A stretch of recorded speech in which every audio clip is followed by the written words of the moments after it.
है। फिर क्लास को स्टार्ट करते हैं। गुड इवनिंग सभी को, गुड इवनिंग सभी को, जय हिंद सभी को, वंदे मातरम। चलिए एक बार देखिए सभी लोग वॉइस वगैरह चेक कर लीजिए, वॉइस क्लियर पहुंच पा रही है। फिर क्लास को स्टार्ट करते हैं।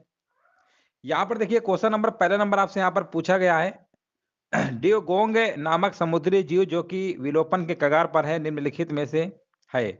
स्तनधारी यानी जिसे मैमल कहते हैं, उभयचर यानी एम्फीबियन, या बोनीफिश या शार्क। बताइए यहाँ पर क्या होगा। देखिए डियोगोंग की बात करते हैं, नामक समुद्री जीव जो कि एक विलोपन विलोपन यानी विलोपन कगार पर है। तो ये जो आपके हैं ये आपके स्तनधारी यानी मैमल हैं। ऑप्शन नंबर यहाँ पे क्या होगा, पहला ही विकल्प आपका आंसर क्या होगा, बिल्कुल राइट आंसर आपका हो जाएगा। देख लीजिए सभी का जवाब आ रहा है, तो बिल्कुल सही आंसर दे रहे हैं। चलिए नेक्स्ट प्रश्न बताइए। यहाँ पर देखिए नेक्स्ट प्रश्न आपका है, नासा के किस टेलीस्कोप ने सितंबर 2023 को एक बायोग्राफ पर कार्बन डाइऑक्साइड तथा मेथेन की उपस्थिति की खोज किया है। यहाँ पर देखिए आपको कमेंट करना है राइट आंसर क्या होगा।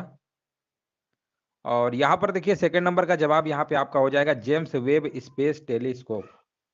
यहाँ पर जो विकल्प आपका है ए नंबर, यहाँ पे बिल्कुल करेक्ट आंसर आपका यहाँ पर होगा। यहाँ पर देखिए पूछा गया जंतु कोशिका में अनुपस्थित होती है, क्या अनुपस्थित होती है, केंद्रा, माइट्रोकांड्रिया, सेलुलोज की कोशिका भित्ति, या इनमें से कोई नहीं। तो देखिए यहाँ पर जो तीसरा नंबर जवाब है आपका, जंतु कोशिका में अनुपस्थित होती है ना, यहाँ पर होगा सेलुलोज की कोशिका भित्ति जो है जंतु कोशिका में क्या होता है, अनुपस्थित रहती है। सेलुलोज की जो कोशिका भित्ति है वो आपकी जंतु कोशिका में क्या होता है, अनुपस्थित होती है। शल्य क्रिया में आर्थोप्लास्टी क्या है, शल्य क्रिया में आर्थोप्लास्टी क्या होता है। तो देखिए आर्थोप्लास्टी है क्या, ये कूल्हे के जोड़ का प्रतिस्थापन, कूल्हे के जोड़ का प्रतिस्थापन है। याद रखिएगा विकल्प आपका यहाँ पर डी नंबर आपका राइट आंसर आपका हो जाएगा। यहाँ पर पूछा गया किस परियोजना का निर्माण दिल्ली नोएडा बाईपास के समीप प्रताप बिहार में किया जा रहा है, जिससे नोएडा एवं गाजियाबाद को अतिरिक्त पेयजल मिलेगा। यहाँ पर देखिए 5 नंबर का आपको जवाब देना है। तो किस परियोजना का निर्माण जो है दिल्ली नोएडा बाईपास के समीप प्रताप बिहार में किया जा रहा है, वो आपका है गंगा जल परियोजना। ऑप्शन नंबर आपका यहाँ पर ए नंबर बिल्कुल करेक्ट आंसर आपका यहाँ पर हो जाएगा, बिल्कुल सही जवाब दिया गया है। और यहाँ पर देखिए नेक्स्ट प्रश्न आपसे पूछा गया, रिलायंस इंडस्ट्रीज लिमिटेड RIL ने कहाँ पर भारत का सबसे बड़ा व्यापार, वाणिज्य और सांस्कृतिक गंतव्य द जियो वर्ल्ड सेंटर खोलने की घोषणा किया है। लेटेस्ट प्रश्न है ये। और यहाँ पर देखिए 6 नंबर का जवाब यहाँ पर बताया जा रहा है मुंबई में, जो कि आप महाराष्ट्र की क्या है, महाराष्ट्र में पड़ता है मुंबई, है ना, महाराष्ट्र की क्या राजधानी है, मुंबई। आगे हम बढ़ते हैं। यहाँ पर देखिए आपको बताना राइट आंसर क्या होगा। यहाँ पर देखिए पूछा गया भारत की घरेलू रेटिंग एजेंसी ने वित्त वर्ष, है ना, यहाँ पर देखिए आपको बताना है करेक्ट आंसर आपका यहाँ पर क्या होगा। भारत की घरेलू रेटिंग एजेंसी CRISIL ने वित्त वर्ष 2023-24 के लिए विकास दर अनुमान लगाया है। यहाँ पर देखिए आपको कमेंट करना है राइट आंसर आपका यहाँ पर क्या होगा। चलिए सभी लोग यहाँ पर कमेंट करिए, यहाँ पर राइट आंसर आपका क्या हो जाएगा। 7 नंबर का यहाँ पर आपका जवाब है यहाँ पर 6%, जो कि बिल्कुल सही आंसर आपका है। ए नंबर आपका सही होगा। भारत की घरेलू रेटिंग एजेंसी जो है CRISIL ने वित्त वर्ष 2023-24 के लिए जो विकास दर का जो अनुमान लगाया है वो आपका है 6% आपका लगाया है। यहाँ पर देखिए रिक्तस्थान है, भारत का सबसे बड़ा स्वर्ण भंडार वाला राज्य कौन सा है। तो सबसे बड़ा पूछा गया है तो ये आपका हो जाएगा कर्नाटक, जो कि विकल्प आपका डी नंबर सही है। मुगल बादशाह औरंगजेब का राज्याभिषेक 2 बार हुआ था। उनका पहला राज्याभिषेक दिल्ली में 31 जुलाई 1658 ईस्वी को हुआ था, जबकि दूसरा राज्याभिषेक दिल्ली में हुआ था, लेकिन कब हुआ था, ये प्रश्न बहुत बार एग्जाम में आया है। ये प्रश्न वेरी वेरी मोस्ट इंपॉर्टेंट है, याद रखिएगा। यहाँ पर हम बात कर रहे हैं औरंगजेब का राज्याभिषेक 2 बार हुआ था दिल्ली में, एक तो 1658 में हुआ था और दूसरा कब हुआ था ये आपको कमेंट करके बताइए। दूसरा आपका 1659 में हुआ था। देखिए 1659 सभी ऑप्शन है। जब तक अगर आपको डेट और मंथ याद नहीं होगा, 15 भी देखिए सभी में डेट थी, महीना आपका जून था, 15 जून आपका है 1659। ये बहुत ही क्लोज प्रश्न था ये, जब तक आपको इसमें सही जानकारी नहीं होगी फिर आप कर ही नहीं पाएंगे। इसलिए विद डेट याद रखिए, कई बार डेट वाले प्रश्न आपके आ जाते हैं, है ना, याद रखिएगा। आगे बढ़ते हैं। उत्तर प्रदेश में अक्टूबर 1947 में देवनागरी लिपि में निम्नलिखित हिंदी को राजभाषा घोषित किया गया।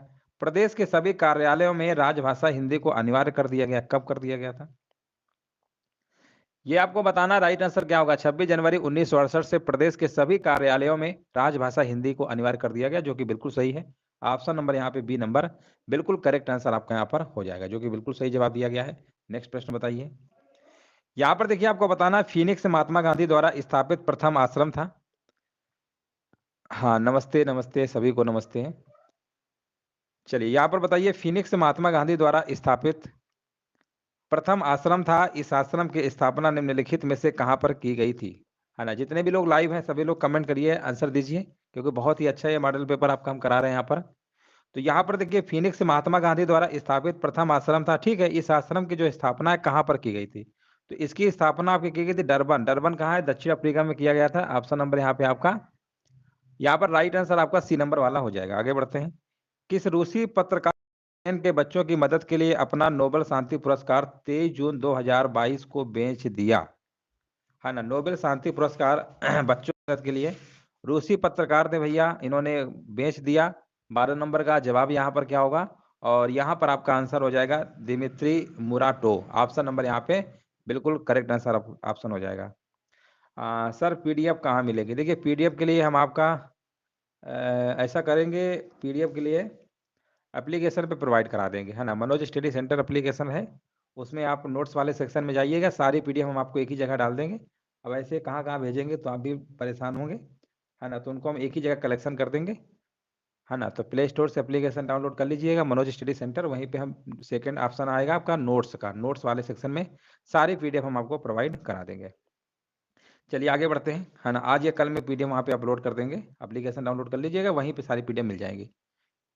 चलिए यहाँ पर बताइए, निम्नलिखित में से किस महिला भारोत्तोलक ने राष्ट्रमंडल खेल 2022 में स्वर्ण पदक प्राप्त किया है? तो ये आपका हो जाएगा मीराबाई चानू। ऑप्शन नंबर आपका ए सही है। 21 जून 2023 को मनाए गए अंतर्राष्ट्रीय योग दिवस की थीम क्या? देखिए योग दिवस तो आपका मनाया जाता है 21 जून को हर साल, सभी को पता है। अब यहाँ पर देखिए थीम पूछ लिया गया, थीम बताइए यहाँ पर क्या है?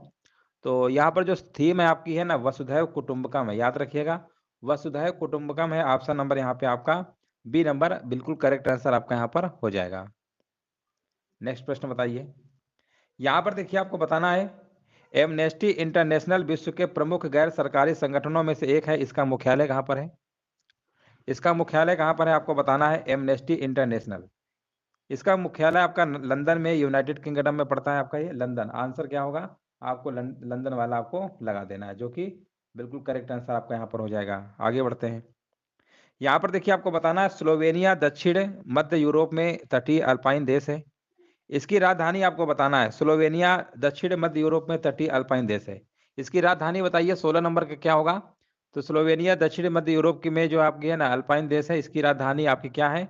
इसकी राजधानी आपका ऑप्शन नंबर डी आपका है ल्यूजुबिलजना। ऑप्शन नंबर यहाँ पे डी नंबर बिल्कुल करेक्ट आंसर आपका यहाँ पर हो जाएगा। हाँ, नमस्ते नमस्ते सभी को नमस्ते। चलिए देखिए यहाँ पर जो प्रश्न है आपके इस प्रैक्टिस सेट में दिए गए हैं, बिल्कुल अपडेटेड दिए गए हैं, करंट अफेयर्स भी आपका अपडेटेड है, और ये काफ़ी अच्छा सेट होता है। जब आप एग्जाम में देखे होंगे कि इस प्रैक्टिस सेट से काफ़ी सारे प्रश्न आपके एग्जाम में आए भी हैं और आते भी हैं, तो काफ़ी बेहतरीन टेस्ट है। इसलिए आराम से सीरियसली सभी लोग आंसर देने की कोशिश करिए, क्योंकि बहुत ही अच्छा ये मॉडल पेपर आपका है। यहाँ पर देखिए पूछा गया, 24 दिनों की लंबी यात्रा के बाद महात्मा गांधी ने 6 अप्रैल 1930 को दांडी में सांकेतिक रूप से नमक कानून भंग किया और इस प्रकार औपचारिक रूप से यहाँ पर शुभारंभ किया। बहुत बार प्रश्न कराए, सविनय अवज्ञा आंदोलन। जैसे ये खत्म होता है आपका ये सविनय अवज्ञा आंदोलन क्या होता है? शुरू हो जाता है आपका। यहाँ पर देखिए आपको बताना, 18 नंबर में अक्टूबर 1904 को मुगल सराय में हुआ था। मुगल सराय में हुआ था, लेकिन उनकी जो मृत्यु है ना वो कहाँ पर हुई थी? जन्म देखिए मुगल सराय में हुआ था, और मृत्यु पूछा है आपसे, यहाँ पर बताइए क्या होगा? इनकी मृत्यु जो है आपकी कहाँ पे हुई थी? यहाँ पर ताशकंद में हुई थी, ताशकंद। ऑप्शन नंबर बी आपका सही होगा। कंप्यूटर व्यवस्था जो जोड़ती है तथा विभिन्न देशों में से सूचना संकलित कर सैटेलाइट द्वारा विश्व में पहुंचाती है, उसे हम क्या कहते हैं? उसे हम कहते हैं, अब इसमें देखिए प्रश्न को ध्यान से पढ़िए, कंप्यूटर व्यवस्था जो जोड़ती है ना, है ना, जो जोड़ती, उसको हम निकनेट कहते हैं, है ना, निकनेट कहते हैं, इंटरनेट नहीं, निकनेट। 19 नंबर का देख लीजिए, सभी का सी नंबर आ रहा है। हाँ, सी नंबर देख लीजिए, सभी का आ रहा है, तो बिल्कुल सही जवाब है। भारतीय संविधान के 17वें संशोधन के द्वारा भारत के राष्ट्रपति के चुनाव में जिन 2 केंद्र शासित प्रदेशों को भाग लेने का अधिकार दिया गया, वे कौन कौन से आपके हैं? वे आपके कौन कौन से? दिल्ली और पुडुचेरी है। ऑप्शन नंबर यहाँ पे आपका डी नंबर बिल्कुल करेक्ट आंसर आपका यहाँ पर हो जाएगा। आगे बढ़ते हैं। भारत के निम्नलिखित स्थल अवरुद्ध राज्यों में से किसमें 2011 की जनगणना के अनुसार नगरीय जनसंख्या का प्रतिशत सर्वाधिक है? नगरीय जनसंख्या का पूछा गया, नगरीय जनसंख्या का जो परसेंटेज है वो सबसे ज्यादा है कौन से राज्य में है? 21 नंबर में। तो उस राज्य का नाम आपका यहाँ पर पंजाब है। ऑप्शन नंबर आपका ए नंबर सही। इंटरनेशनल कोर्ट ऑफ जस्टिस में किस भारतीय न्यायाधीश ने यूक्रेन मामले पर रूस के खिलाफ मतदान किया है? यूक्रेन मामले पर रूस के खिलाफ मतदान किया है भारतीय न्यायाधीश ने, आपको बताना है। इंटरनेशनल कोर्ट ऑफ जस्टिस में किस भारतीय न्यायाधीश ने यूक्रेन मामले पर रूस के खिलाफ मतदान किया है? 22 नंबर का आपका आंसर होगा न्यायमूर्ति दलवीर भंडारी। नाम क्या याद रखिएगा, न्यायमूर्ति आपका है दलवीर भंडारी। पुत्र जन्मोत्सव पर बुंदेलखंड में रंगीन कागजों तथा बांसों की सहायता से मंदिर बनाकर फिर उसे सिर पर रखकर नृत्य किया जाता है। इस नृत्य को हम क्या कहते हैं? यहाँ पर देखिए 23 नंबर में आपका जवाब हो जाएगा यहाँ पर। हाँ, इंपॉर्टेंट प्रश्न है आपका ये। इस नृत्य को हम कहते हैं ख्याल नृत्य कहते हैं। पुत्र जन्मोत्सव पर बुंदेलखंड में रंगीन कागजों तथा बांसों की सहायता से मंदिर बनाकर फिर उसे सिर पर रखकर जो नृत्य किया जाता है उसे हम ख्याल नृत्य के नाम से जानते हैं, जो कि ऑप्शन नंबर आपका सी हो जाएगा। कृषि श्रमिक सामाजिक सुरक्षा योजना उपलब्ध कराती है, 24 नंबर बताना है। तो ये आपका पेंशन तथा बीमा लाभ, पेंशन तथा बीमा लाभ योजना उपलब्ध कराती है। साइबर सुरक्षा क्या है आपको यहाँ पर बताना है। साइबर सुरक्षा क्या है? 25 नंबर। तो ये आपका है साइबर सुरक्षा मैलवेयर के खिलाफ सुरक्षा प्रदान करती है। साइबर आतंकवाद सुरक्षा सिस्टम को साइबर हमलों से बचाती है। ऊपर सभी ऑप्शन नंबर आपको डी लगा देना है। नेक्स्ट प्रश्न आपका है सारनाथ से प्राप्त अशोक स्तंभ से। सर घटना चक्र को फुल कराना सेट प्लीज सर जी। चलिए पूरा करा देंगे, है ना। देखिए वहां पर हमने क्या है ना कि वहां पर जो आपका प्रैक्टिस सेट कराए हैं वो आपका सेकंड में तो शायद हाँ, पूरा कराया था। तो अब क्या है ना उसको हम अलग अलग करा देंगे। जैसे मैथ रीजनिंग का जो पार्ट है ना वो 75 प्रश्न रहते हैं, उनको हम अलग सेक्शन में करा देंगे, ठीक है ना। उसका अलग करा देंगे और बाकी जीके और हिंदी के जो 75 प्रश्न आएंगे इनको हम आपको अलग से करा ही रहे हैं। तो दोनों को सेपरेट कर देंगे, जिसको जो देखना है अपने हिसाब से देख लीजिएगा। 2 वीडियो में इसको अलग अलग कर देंगे, ठीक है। चलिए आगे बढ़ते हैं। हाँ बिल्कुल, देखिए बिल्कुल सही कह रहे हैं। और यहाँ पर देखिए आपको बताना है। हाँ, कोई अगर दिक्कत होती है तो कमेंट करके पूछ लीजिएगा, जो भी दिक्कत हो। चलिए आगे बढ़ते हैं। या फिर हमारा ये व्हाट्सअप नंबर है आपका 8795335758, ठीक है ना। कोई भी दिक्कत हो पीडीएफ में अगर हो। बाकी एप्लीकेशन आपका है Manoj study centre, Manoj study centre download कर लीजिएगा। वहाँ पर हम नोट्स वाले सेक्शन में आपको पीडीएफ जो है प्रोवाइड आपको 1-2 दिन में करा देंगे। आगे बढ़ते हैं। ये वाला प्रश्न हो गया? नहीं हुआ। चलिए 26 नंबर बताइए यहाँ पर क्या होगा। 26 नंबर का आपका बी नंबर होगा सारनाथ। आगे बढ़ते हैं। यमुना नदी के किनारे प्रयागराज में बने इलाहाबाद के किले का जो निर्माण है यहाँ पर किसके द्वारा कराया गया था? ये कराया गया था आपका अकबर के द्वारा। किसके द्वारा? अकबर के द्वारा कराया गया था। संयुक्त राष्ट्र महासभा ने विश्व की शीर्ष मानवाधिकार संस्था से किस देश को अप्रैल 2022 में निलंबित कर दिया है ना। निलंबित कर दिया, ये आपका आंसर हो जाएगा रूस। ऑप्शन नंबर यहाँ पे बी आपका बिल्कुल करेक्ट आंसर आपका हो जाएगा। परमाणु ऊर्जा शांतिपूर्ण उपयोग को बढ़ावा देने के लिए 29 जुलाई 1957 ईस्वी में अंतर्राष्ट्रीय परमाणु ऊर्जा अभिकरण की स्थापना की गई थी, जिसका मुख्यालय कहाँ पर है? देखिए यहाँ पर आपको मुख्यालय बताना है, इसका मुख्यालय कहाँ पर है। 29 नंबर में आपको मुख्यालय बताना है। यहाँ पर आंसर आपका यहाँ पर वियना यानी ऑस्ट्रिया आपका हो जाएगा। वियना ऑस्ट्रिया में पड़ता है। ऑस्ट्रिया, वियना क्या ऑस्ट्रिया की राजधानी है। चलिए आगे बढ़ते हैं। भारत में जीएसटी दोहरे मॉडल जीएसटी पर आधारित होते हैं, है ना, आधारित हैं, जिसे अपनाया गया है। कहाँ से अपनाया गया है? बहुत ही आसान प्रश्न है। और ये आपका जो अपनाया गया है ये आपका कनाडा से, ठीक है ना। भारत में जीएसटी दोहरे मॉडल जीएसटी पर आधारित है, जिसे कनाडा से अपनाया गया था। यहाँ पर देखिए आपको बताना निम्नलिखित में से कौन सा किसान क्रेडिट कार्ड की स्कीम से आच्छादित है ना। यहाँ पर देखिए आपको बताना है। तो केवल उपभोग साख, यहाँ पर आपका है उपभोग साख और आपका है कौन सा निवेश साख, दोनों है आपके। ऑप्शन नंबर यहाँ पे सी नंबर आपको लगाना। बिल्कुल देखिए सही जवाब दिया गया है ना। बिल्कुल देखिए करेक्ट आंसर आपका है। भारतीय संविधान में सन्निहित मूल अधिकारों की जो अवधारणा किस देश के संविधान से लिया गया? अब देखिए मूल अधिकार आपके भाग नंबर 3 में है। और मूल अधिकार जो अनुच्छेद की बात करते हैं 12 से लेकर 35 में है आपके, है ना, भाग नंबर 3 में है। आपसे ये नहीं पूछा गया, ये पूछा गया आपका किस देश के संविधान से लिया गया है, तो यूएसए से लिया गया है, जो कि बिल्कुल करेक्ट आंसर आपका है, बिल्कुल राइट आंसर आपका हो जाएगा। केंद्रीय बजट 2022-23 के अनुसार केन-बेतवा लिंक परियोजना के लिए कितने करोड़ की धनराशि जो है आवंटित की गई है ना? केन-बेतवा लिंक परियोजना के लिए। 33 नंबर का जवाब क्या होगा बताइए, जो 2022-23 का बजट में पूछा गया है, तो ये आपका है 44,000 कितना है 65 करोड़ रुपए। ऑप्शन नंबर यहाँ पे आपका ए नंबर आपका सही है। यहाँ पर देखिए आपको बताना है भोजशाला मंदिर की अधिष्ठात्री देवी हैं, है ना? यहाँ पर देखिए 34 नंबर बताना है भोजशाला मंदिर की अधिष्ठात्री देवी जो है भगवती सरस्वती। ऑप्शन नंबर यहाँ पे आपको बी नंबर लगा देना है। ऑप्शन नंबर यहाँ पे बी नंबर आपका सही होगा। पुस्तक द लोलैंड का लेखन, है ना, किसके द्वारा आपका किया गया है? पुस्तक द लोलैंड का लेखन जो है ये आपका किया गया है ये आपका झुम्पा लाहिड़ी, है ना, झुम्पा लाहिड़ी के द्वारा किया गया है। ऑप्शन नंबर आपका सी है। और यहाँ पर देखिए आपको पूछा है शिलिंग मुद्रा, है ना, शिलिंग मुद्रा जो है डैश डैश की आधिकारिक मुद्रा है, यानी किस देश की मुद्रा है शिलिंग मुद्रा? तो शिलिंग मुद्रा जो है ना ये आपकी है तंजानिया देश की है। याद रखिएगा, जो शिलिंग मुद्रा आपकी चलती है वो कौन से देश में चलती है?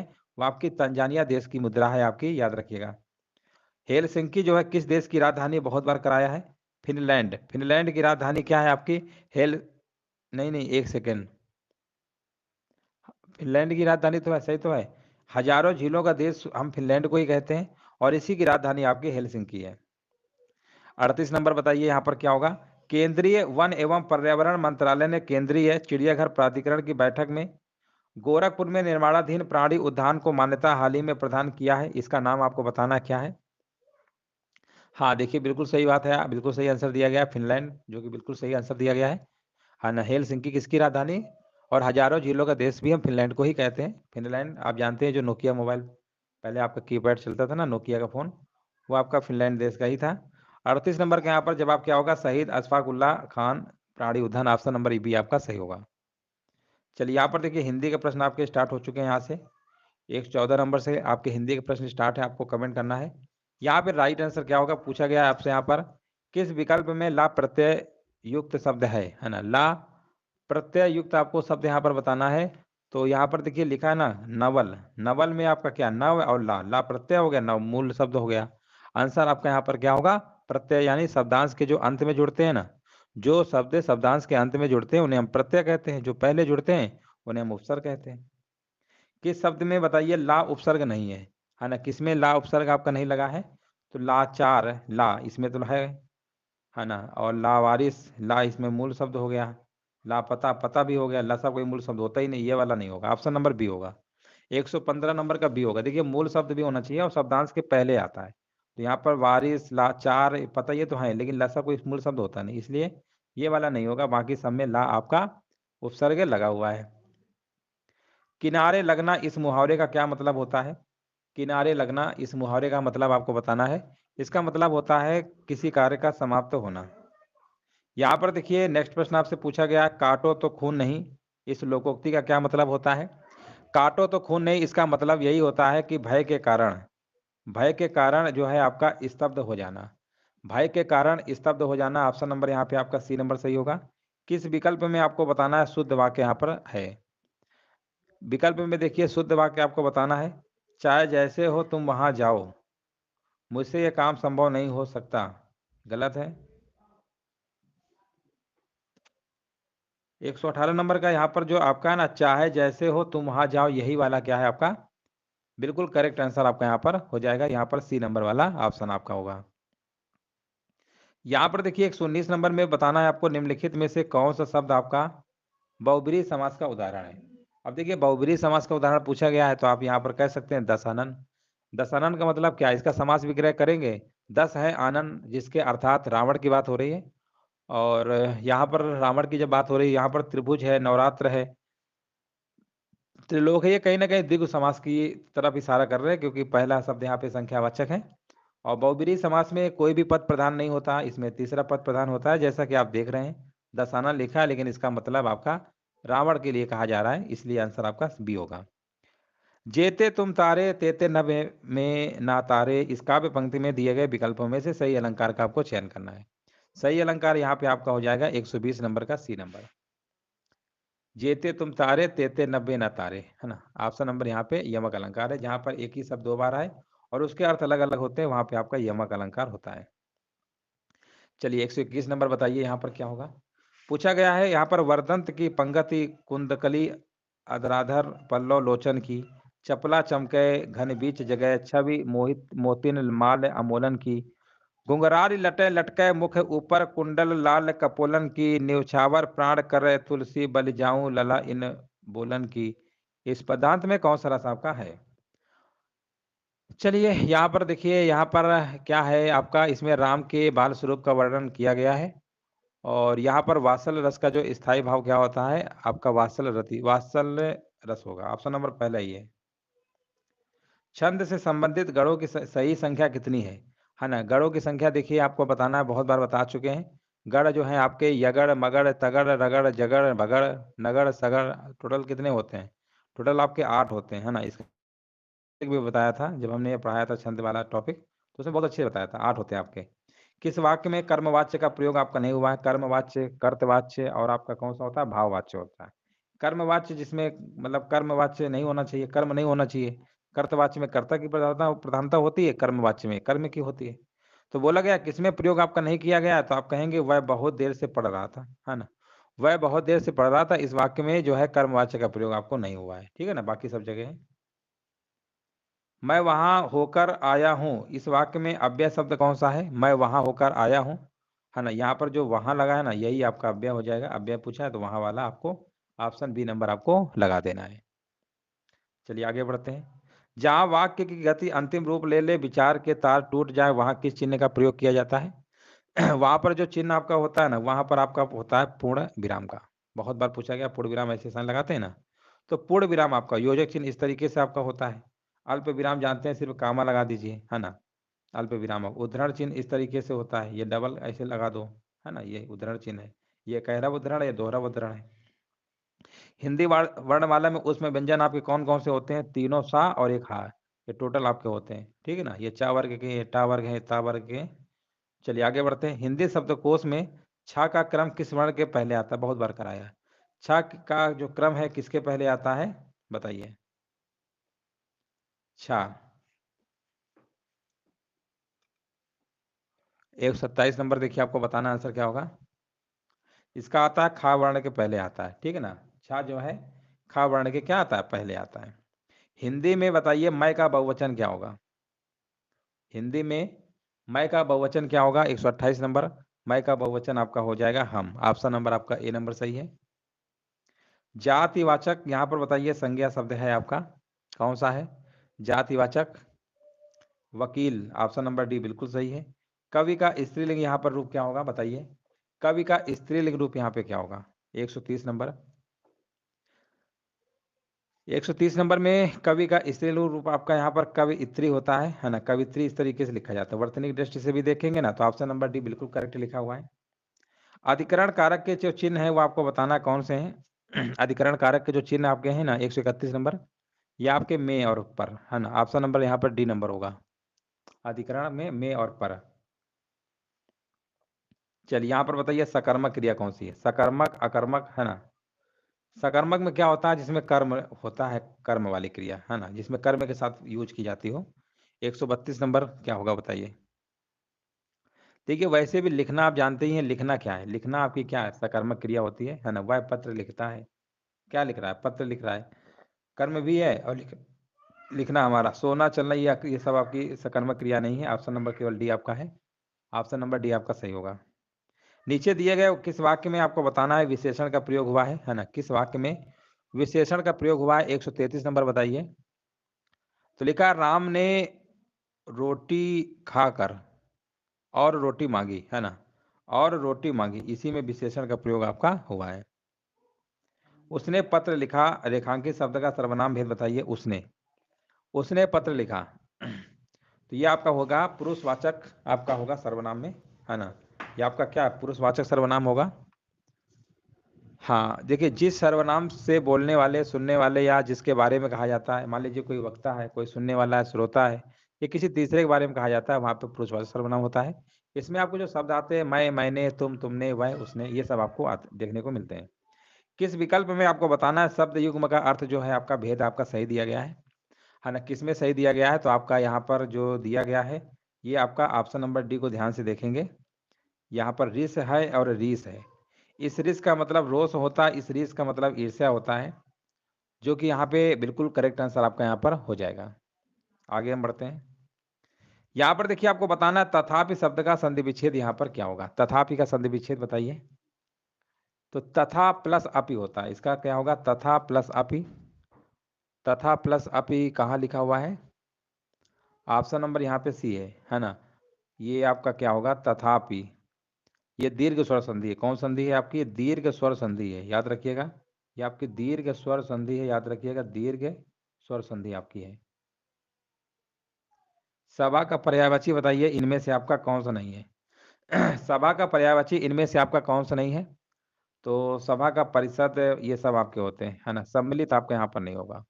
सम्मिलित आपका नहीं है, याद रखिएगा, बाकी सब आपके हैं। सम का विलोम क्या होता है? सम का विलोम विषम हो जाएगा, है ना? 138 नंबर का सी नंबर 8 इवेंट पढ़ते हैं ना, सम और विषम। निम्नलिखित प्रश्न में से 4 विकल्पों में से उस विकल्प का चयन करिए जो वाक्यांशों का विकल्प है। लिखा हुआ है जो इस लोक की बात है, जो इस लोक की बात है। इसके लिए आपको बताना है एक शब्द यहाँ पर क्या होगा? 139 नंबर। जो इस लोक की बात है यहाँ पर आपका हो जाएगा लौकिक हो जाएगा। क्या होगा? लौकिक हो जाएगा। अलौकिक होता है जो इस लोक में दिखाई न दे, जो इस लोक में दिखाई न दे। ये अगर लिखा होता जो इस लोक में दिखाई न दे, दिखाई न दे, तब आपका होता अलौकिक। पिछले समय का पाश्चात्य, जो मरकर स्वर्ग चला गया हो उसे हम स्वर्गीय बोलते हैं। राम खाता होगा, ये किस काल का उदाहरण दिया गया है? राम खाता होगा, ठीक है ना?